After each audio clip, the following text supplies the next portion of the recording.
Pria itu memiliki kekayaan triliunan, namun ia sengaja berpura-pura mengidap kanker untuk menguji kepribadian sang wanita. Dokter di sampingnya juga pura-pura panik dan bilang harus segera operasi. Biaya operasi mencapai $200.000.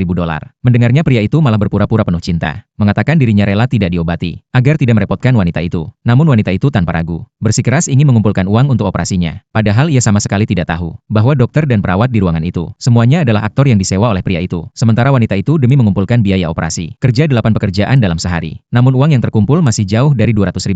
Suatu hari ia melihat iklan donor ginjal dengan bayaran tinggi. Ia pun langsung terpikir untuk menyumbangkan ginjal agar bisa membayar operasi pria itu. Namun setelah diperiksa, dokter memberitahunya bahwa ia sudah berada di stadium tengah kanker dan tidak bisa menyumbangkan ginjal. Bahkan harus segera menjalani pengobatan. Mendengar itu wanita itu merasa putus asa. Ia berjalan di malam hujan dengan penuh kesedihan. Air mata membasahi bajunya. Saat itu sang CEO baru saja pulang dari pesta. Ia mengemudi kencang di tengah hujan karena tubuhnya mulai bereaksi setelah diberi obat. Ia buru-buru menuju rumah sakit. Kebetulan wanita itu melihat mobil mewah melaju ke arahnya. Teringat bahwa hidupnya tidak akan lama lagi. Ia pun berpikir untuk menggunakan kesempatan ini demi pria itu. Lalu ia nekat melompat ke depan mobil. Untungnya sang CEO berhasil menginjak rem tepat waktu. Tragedi pun berhasil dihindari. Namun CEO itu langsung menyadari bahwa wanita itu sedang pura-pura kecelakaan. Tapi karena obat dalam tubuh mulai bereaksi, ia langsung menarik wanita itu masuk ke mobil. Wanita itu bingung melihat reaksinya. Setelah tahu bahwa ia diminta membantu mengeluarkan racun dari tubuhnya dan akan dibayar berapapun, wanita itu pun menyanggupi. Setelah semuanya selesai, CEO itu bertanya berapa uang yang ia butuhkan. Begitu tahu bahwa $200.000 itu untuk biaya operasi pria lain, CEO langsung memberikan kartu bank dan menyuruhnya segera pergi. Awalnya CEO itu masih curiga, namun saat melihat wanita itu menerima telepon dari dokter dan buru-buru pergi, ia baru sadar bahwa ia salah paham. Sementara itu pria itu mendengar bahwa wanita itu sudah mendapatkan uangnya. Ia pun mulai merasa curiga. Wanita itu terpaksa berbohong, bilang uang itu hasil patungan dari teman sekampung. Mendengarnya pria itu langsung terharu dan memutuskan untuk segera mengaku dan melamarnya. Di sisi lain wanita itu demi mendapatkan lebih banyak uang, langsung pergi bekerja di bar. Namun baru sampai di depan pintu, ia terkejut melihat pria itu ada di dalam ruangan dan semua orang di sekelilingnya adalah dokter dan perawat dari rumah sakit. Bahkan pria itu terlihat bermesraan dengan salah satu perawat tanpa tahu kehadiran wanita itu. Mereka malah mengejeknya sebagai mainan pria itu. Wanita itu tidak percaya dengan apa yang dilihatnya. Untuk memastikan, ia langsung mengirim pesan pada pria itu. Namun pria itu malah berbohong, bilang sedang menjalani rehabilitasi di rumah sakit. Barulah wanita itu sadar bahwa semua ini adalah kebohongan. Saat itu wanita lain yang licik melihat wanita itu berdiri di depan pintu. Ia langsung menyuruhnya masuk untuk menuangkan minuman. Untungnya wanita itu memakai topeng, jadi tidak ada yang mengenalinya. Ia pun masuk ke ruangan, namun tak sengaja menumpahkan minuman. Wanita licik itu mengira ia sengaja mencari perhatian, langsung menamparnya, lalu mencoba membuka topengnya. Wanita itu ketakutan dan segera mundur. Untungnya pria itu turun tangan dan menghentikan wanita licik itu. Ia bilang wajah seperti itu tidak pantas untuk dilihat. Wanita licik itu pun mencoba cara lain. Ia menyuruh wanita itu meminum semua minuman sebagai permintaan maaf. Tapi kali ini pria itu hanya diam menyaksikan. Tanpa sadar tindakannya membuat wanita itu benar-benar kecewa. Wanita itu buru-buru menjelaskan bahwa ia menderita sakit lambung